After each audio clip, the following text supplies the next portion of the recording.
Happy Hello. day. Hey, Sarah. Thank you for joining me today. Not a problem. Thank you for inviting me. It was my pleasure. Well, I am Terry Hill with Harmony 818 Travels, and we have I am Sarah with Off the Beaten Path Consulting, but today we're not talking about businesses. no, we're not. We're talking about caregivers.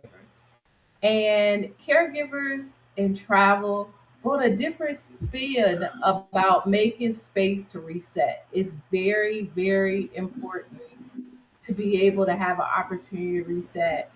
And so this is going to be a little interview style, Sarah. So Sure. I'm going to ask you some questions. All right. Hopefully, I know the answers. All right. So the first question is, you challenge leaders to do better, be better, and go off the beaten path.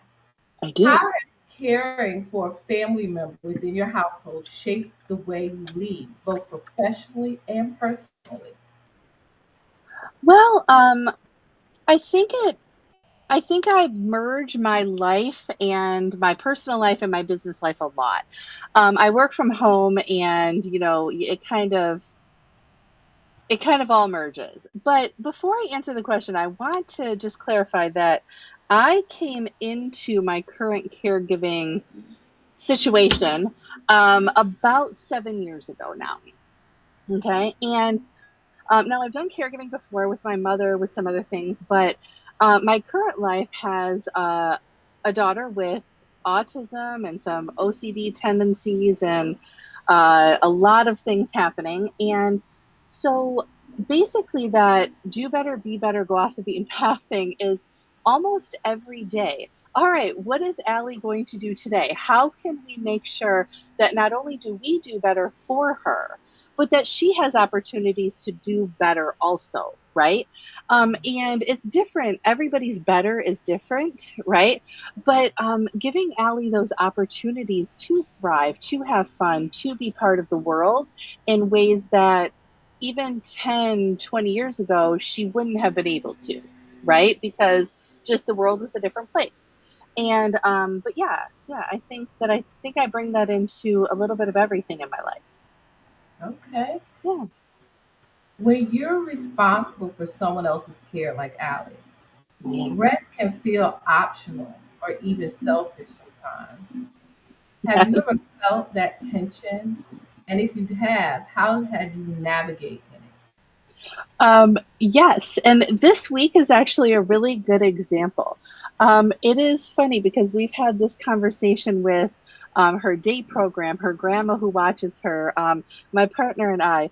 Allie is just sleeping zero, like 3 hours a night, and has all this energy and just singing and being and way more energy. And we can't keep up, right? Like, we're like, okay, child, you need to sit for 5 seconds, right? Mhm. And so I think what it is when those things happen, you're like, oh, well, you have to match that energy. You feel guilty if you're not, if she wants to sing with you and you don't want to, and she doesn't want to sing. You feel guilty if she wants to go somewhere and you're not ready for that, or you have to work, or you have to whatever. But just with like anyone in your life, you can't always match the energy, right? Mm, You that's have to say, I need time away. And, even if that's 15 minutes, right? You just say, okay, you're going to stay in your room for 15 minutes alone, sing till your heart's content, bang a pot, whatever you need to do. I am going to go sit for 15 minutes in my room and relax my brain, right? mm, And if you just take those few 15 minutes throughout the day, then everything seems a little more handleable. Is that a word? Able today to be it handled? is. I don't know. I just made a word up. It's probably not one. But everything seems a little more easy to handle if you have those times away just throughout the day to clear your head.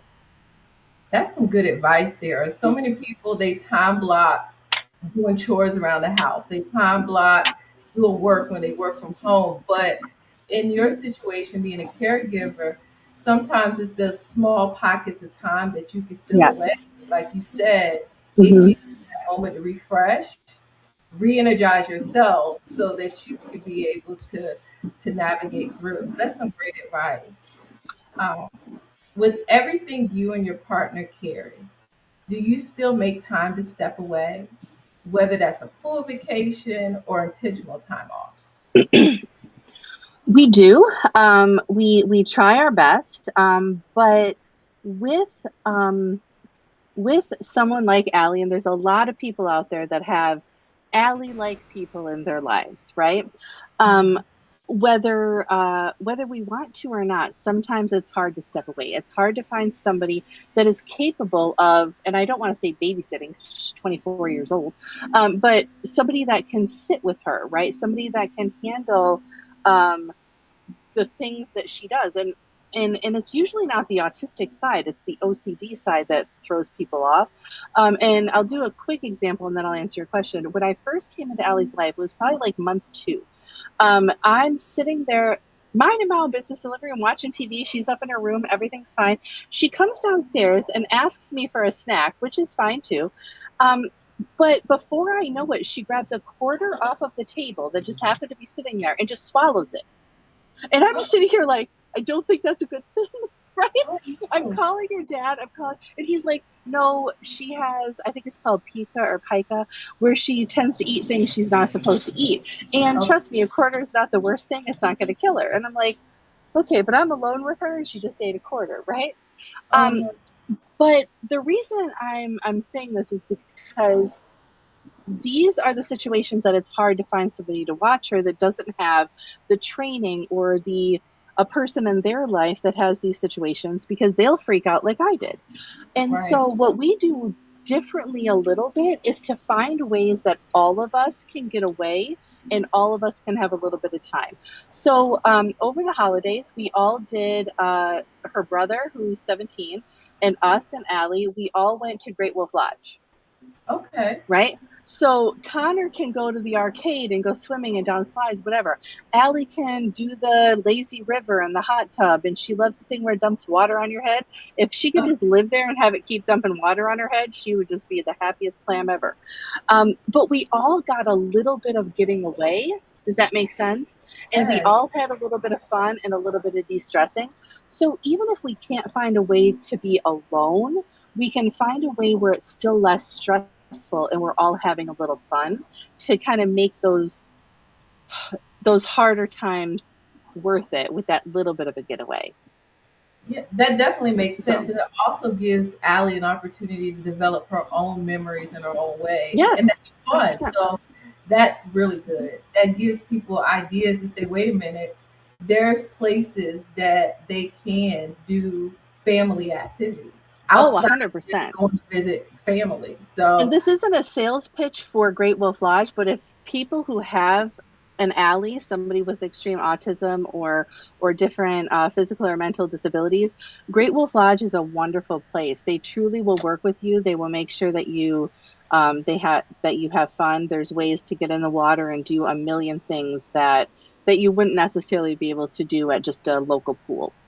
that's So, good. There are yeah. a lot of sensory sensitive places out Mhm. there that travel agents like myself can help others book, or you can research on your own if you're just Yes, very independent. And it's a lot easier now than it was decades ago. So that is definitely. 100%. Let's see here. Okay, so what had to shift for you mentally or practically to feel okay saying yes to step away without guilt?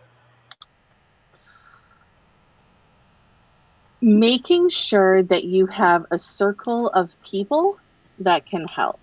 And one of the things that we are lucky to have is one of Allie's grandmas is very, very involved, and so she is able to take Allie for short periods of time when we have to do things or we want to do things, right? So she'll take her for a 2 to 3 hour period, after school or even, on a weekend, to give us that little bit of time away, right?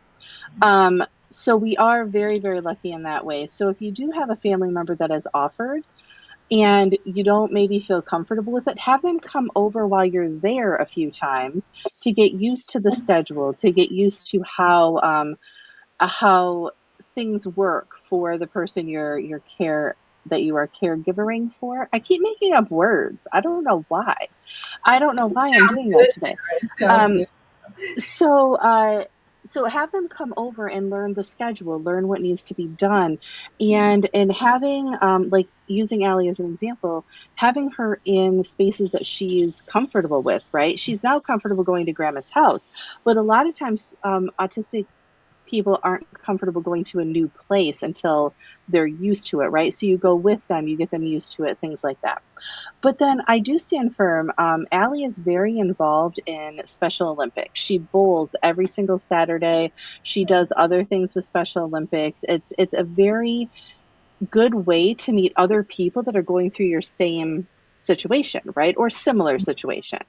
And with that, you might find people that are also willing to help you with short periods of time to get away to help you with your person that you're caregivering for. I need to figure out that word. There has to be a word that you are a caregiver for, I guess maybe. Um, but finding those circles within your community is the key, because a lot of times you feel alone and you feel like nobody truly understands what's happening. And for the first couple of years when I met Allie, I, it wasn't like the first thing I said, right? I'd be like, yeah, I have 4 kids, 2 of them live with me. It's Allie and Connor, and I'd leave it at that. But then after a while, you start realizing if I start saying Allie is autistic or Allie has to go to her day program because she's autistic, yada, yada, yada, so many people are like, oh, I'm so glad you said that. I have a child that's autistic too. And you start talking and you start building that circle of people that can help you. And Right. if it sounds crazy, but one autistic child or 2 in the house for a couple hours isn't making, if you already have one 24 hours a day, adding another one for a couple hours is not the worst thing. And when you have the circle of people and you're all helping each other, it can truly make a difference. Yeah. And that helps with Allie, and because she's familiar Hmm. those individuals as well. So that Yeah. even gives y'all an opportunity. Again, so many people think vacation or break means going on an island somewhere. It doesn't mean Right. that. It You doesn't know, mean disappear. Right. no, it could just mean, okay, y'all have a night out on the town Hmm. and you stay in a hotel nearby. Right. So Exactly. it is an If incident. something does explode, you can be there and you can, yeah. Hmm. Exactly. Exactly. All right. I want you to get back in your memory bank, Sarah. Share a trip or a time away that felt especially refreshing or memorable for you and your partner, or just you if you went by yourself. And what made it so impactful? Okay. So you want one that was just for us, right? Just for you. Okay. Hmm. So one of the things that I will give credit where credit's due is that my partner, Allie's dad, is amazing at planning trips. Okay. Okay. And this was X amount of years ago. I want to say 4 now. We went to New York. We went Okay. to New York City and we did a trip there, and we did all the things that I never got to do because I've only ever went for work related things. I Okay. did take my daughter and her friend once, but that was doing 20-year-old girl things, which is different.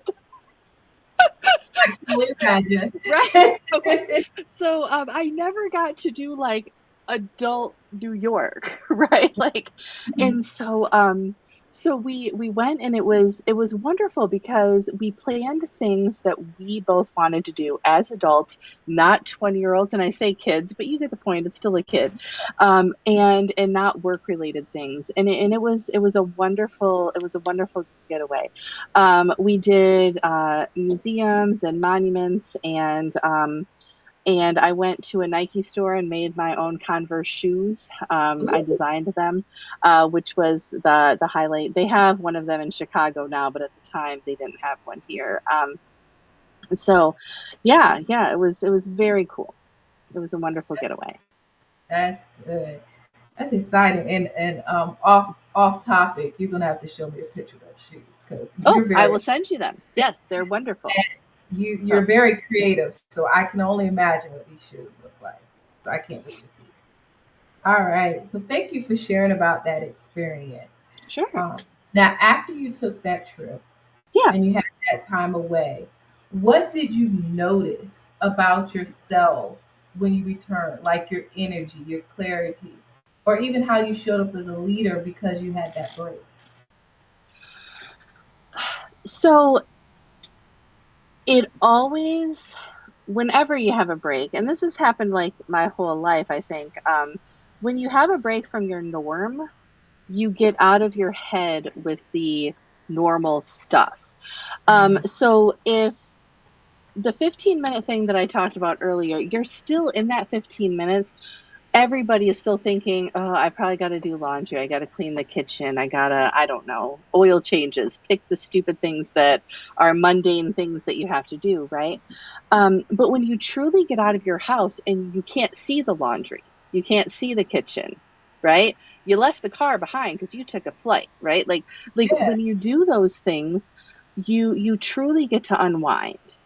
And I think that's what it was. In my mind, when I'm able to do those things, I can truly unwind, and I Mhm. can I can get out of my head on all those things that I'm supposed to be doing.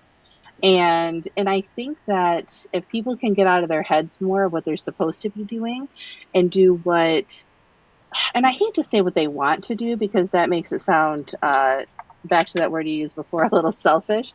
But in a sense, yeah, can the kitchen wait till tomorrow? Is that your OCD coming into play, right? Like, is that you know, so just kind of think of it those ways. With the clearing of the mind is one of those reasons to get away, even for a night, right? We talked about that hotel, one night, a hotel, just, you order some food, you're in a hotel room, somebody else is going to clean it all tomorrow. Look Yeah. at that. This is, you clear your mind. You watch some reality show and life goes on. Do you So, feel that you were able to show up better for Allie by having that little brief break?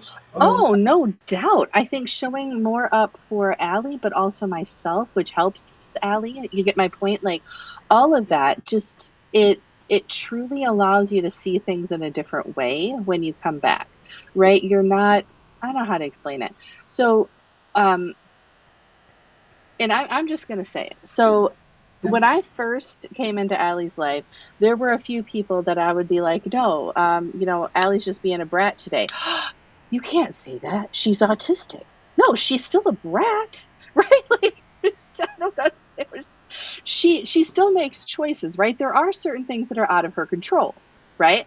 Yes, 100%. I am not saying that those things are not but she knows also when she's pushing buttons, and she Mhm. knows, that it's driving me crazy, or her dad crazy, or her grandma, like whoever, you know what I mean? And so you have to, what's the word I want?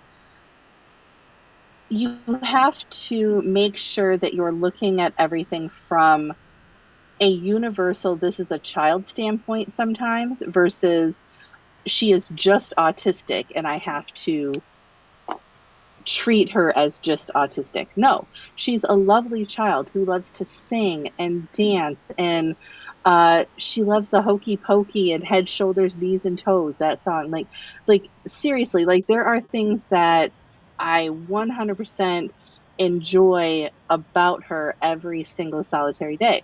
But then there's sometimes when she knows she's being a brat because she comes down and asks for 82 granola bars in one day, and it's not about the OCD part. It's about, you're not paying enough attention to me, so I'm going to annoy you until you pay attention. Mhm. And you have to somehow, like, break that into two parts. Yes, she's autistic and we need to deal with that. But yes, she's a typical kid in a lot of ways too. even though she's 24, right? She's still, in some ways, still a kid, and she's still going to push those buttons. And I think I answered your question, but I'm not sure. Yeah, I mean, you did. And even by listening to you, Sarah, it's a lot to juggle because Yeah, because you said naturally, yes, you know that she's autistic, but you 100%. she's still a child. She's still a young Yeah, adult. She still has those tendencies. So at times there's a day you're like, wait a minute, let me pause. right. No, no, that's Allie acting up. That's No. Allie acting up.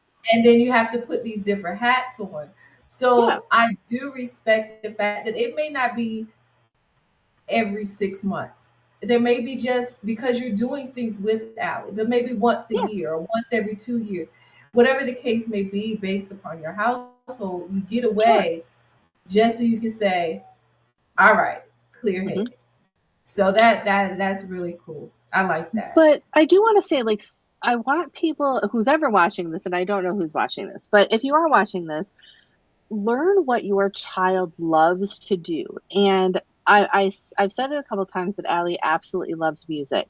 And every summer, there's this thing about 20 minutes away from us that is an outdoor concert venue where they do cover bands. Right? It's like every weekend it's cover bands. And last year we took her, I want to say there was one Elton John cover band and then one was like 90s music. And she absolutely adored this. Oh no, and we also took her to a like an 80s hairband thing, and that she was so funny at that. She was singing like there was no tomorrow at this 80s hairband thing.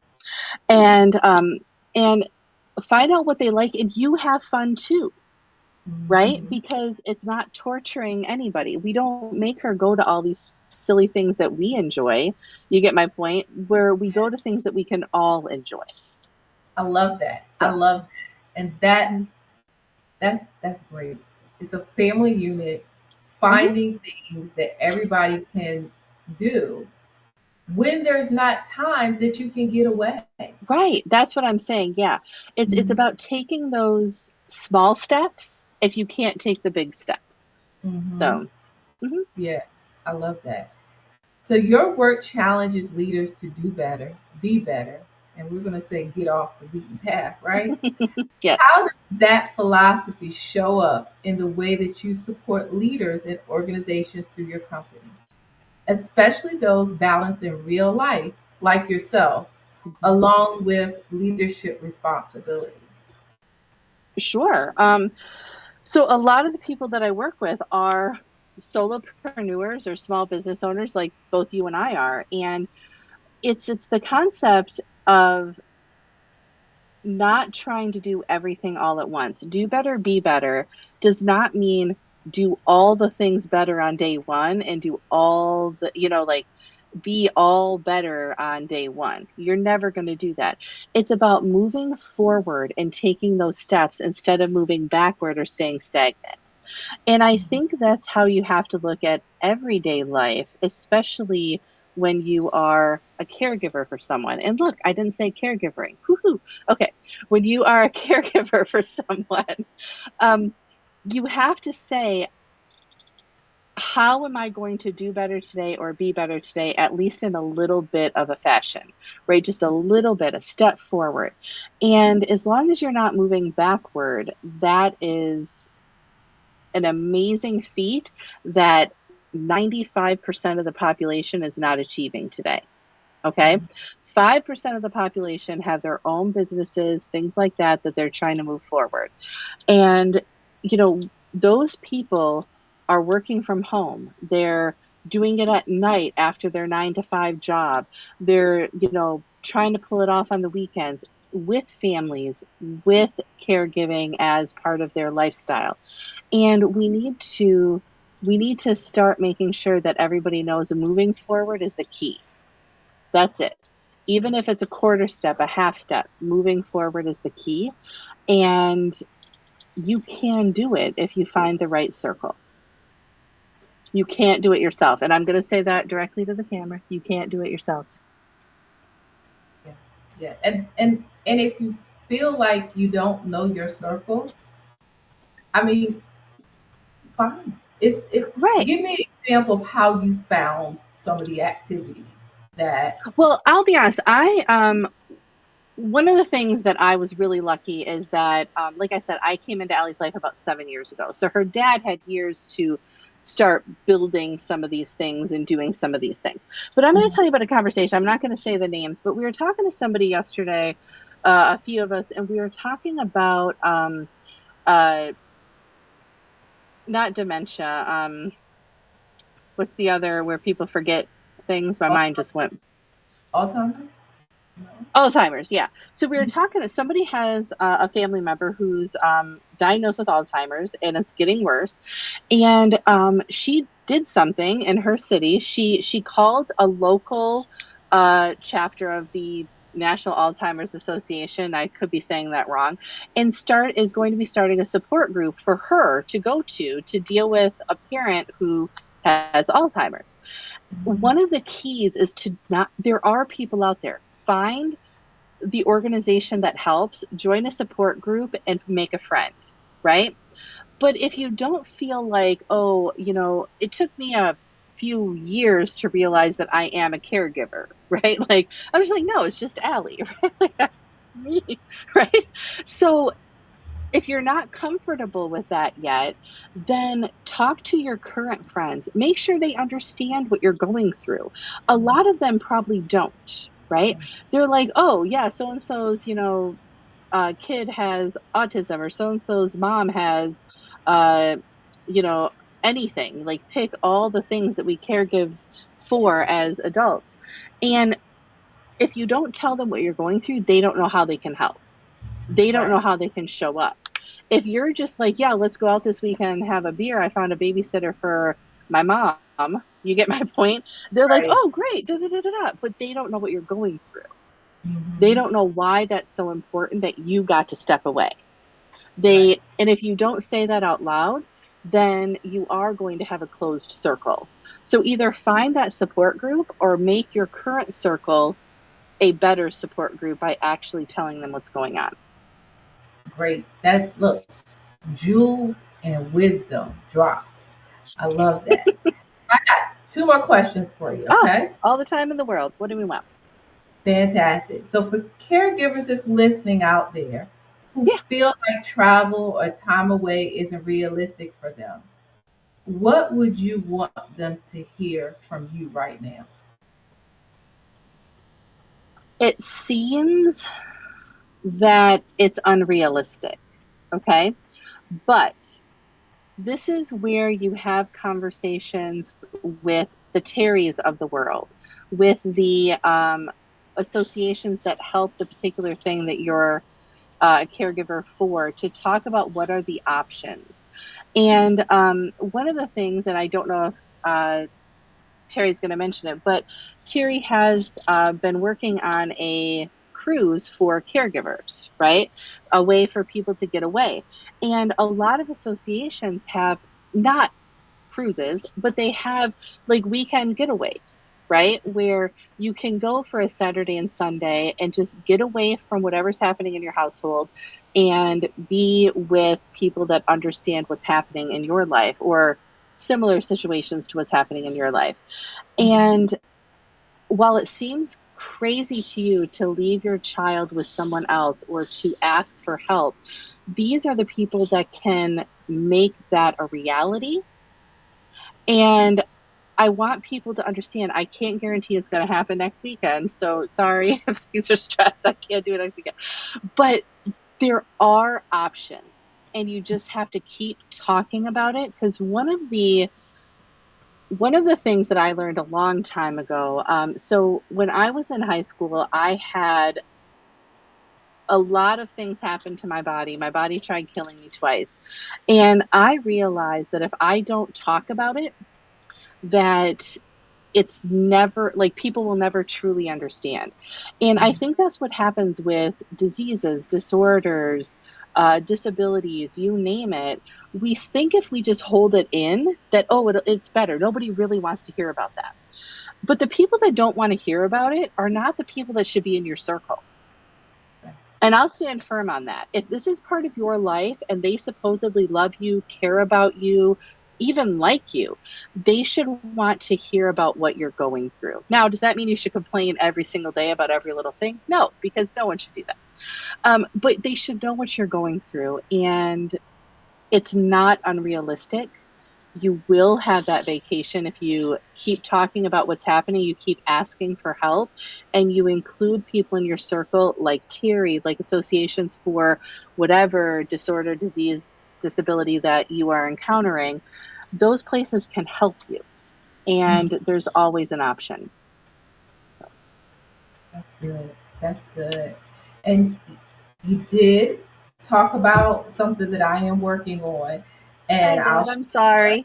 that's okay. I'll share, but I'm going to leave closing words with you with a question that I have. But I, as being a supportive caregiver, really understand that and empathize with the need to get away. And some of the things that I was thinking about as I planned this trip is one, relaxation, being recharged, refreshed. Sometimes we like, okay, we really don't know how to do it except we need to breathe. So the trip that I was thinking about, and you got me going because 2027, I'm gonna have to do a cruise there. I'm gonna do a cruise. But this one is gonna be an all inclusive Oh, and cool. in Punta Cana. And it's in a wellness retreat where massages can take place, foods, all your foods that you want, you can have. And it's the scenery. Sometimes it's just Mm, the scenery that to get away. yeah. And I know that time is sensitive. And so it's going to be three nights and 4 days. And I Wonderful. know planning. Because one thing as a caregiver, there's a lot, for some, there's expenses that has to be put into place. That's a And with whole big conversation. Yeah. Yeah, yeah, and you just can't drop money all at once. So breaking up those payments over time Mhm. would be helpful. So on my Facebook page, and there is a link saved at the top that if you're interested in partaking this and you're a caregiver, there's an interest form because before first quarter is out, all the details will be advertised. And I want those who have interest because it's not going to be a big group of people that I want to come. It's going to be small at the very beginning.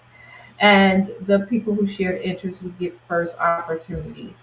And it will be enough time to plan for pockets of time as far as making payments. So I'm really excited. I'm really excited.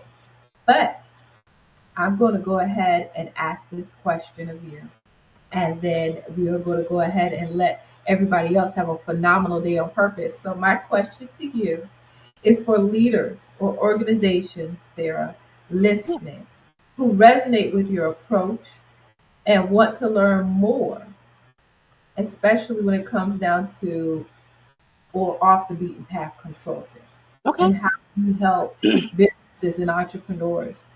What's the best way for them to connect with you, to explore how working with you would be like? Well, so I do have a website. It's Go OTBP, so go off the beaten path.com. All the information to contact me and all of that is on there, and I would love to connect with businesses. But if you are a business owner or a leader at a business and you're watching right now, and you feel like there's something off and you just can't put your finger on it, there's something off in your business, that is when you should call me. We'll figure it out and we will make your business as successful as it can be. Well, thank you for taking the time off your busy schedule to discuss. And I can't wait to meet Allie because she sounds like a bunch of Shh. fun too. You can meet her anytime. I'll put her on. You and I talk all the time. I'll put her on video someday. Yes, Um, yes. so All right. Well, thank you and no have a problem. phenomenal evening. Well, nope, it's not evening yet, but afternoon on purpose. Sounds perfect. Thank you. All right. Bye.